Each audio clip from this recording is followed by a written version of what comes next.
जनसाधारण आगे बाउली चाउली है भाई मत लगुच ओडावासी को ए विषय बुझेबे निजे जे पर्यंत कन्भिन्स होना ओडावासी को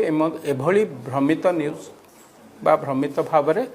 प्रेस मीडिया कहीं कथा आम कहूँ केंद्र सरकार या स्पष्टोक्ति रखिंट माइनिंग सेक्टर टैक्स और स्टैच्यूटरी पेमेंट यही एमएमडीआर संशोधन ओडिशार खणी उपरे अधिकार किंबा राज्यर राजस्व अधिकार छड़ाई नेउना आज से भाव 90% टंका बा 90% मूल्य राज्य पाइब तेणु राज्य पेमेंट जहाँ आगुरी थिला 90% आज ताहा बलवत्तर रही से आगुरी जमती आम 90% राज्य पाउथिला सरकार आसिला परे 2015 मसीहा खनि क्षेत्र में एक व्यापक संस्कार है एक ऐतिहासिक संस्कार आनी तार मध्य उत्तर आम पचारुचु आपण रखिबे मोदी पारिले विकसित कथा विभिन्न राज्य रे से सरकार माने चिंता करथिले यह होची वास्तव संस्कार तेणु एबे राजनैतिक भाव है या द्वारा राज्यवासी विभिन्न राज्यर सरकार जो खनिर विस्तृत अंचल अच्छी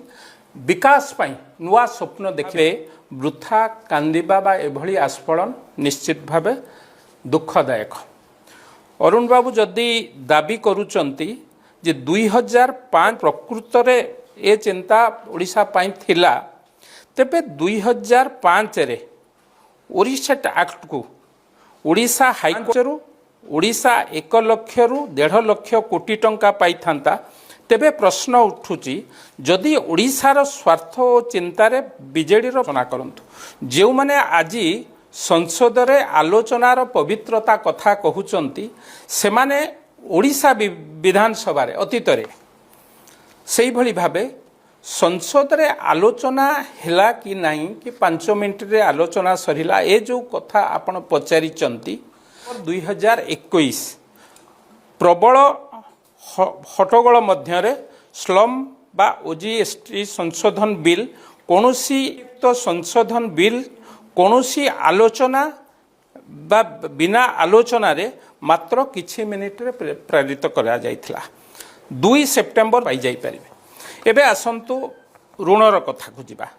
नवीन सरकार 24 वर्ष रे ऋण कथा को जदि आमे आलोचना करिबा न जानी पारुचंती तांकर प्रकृत जेते तथ्य अछि ताको अनुकरण करि परिबे एवं तार तथ्य बा तार सत्यासत आपण 5 वर्ष शासन करिबा परे क्षमतारु जिबा बेले ओडिशा वासिंकर मुंडरे 96,000 कोटी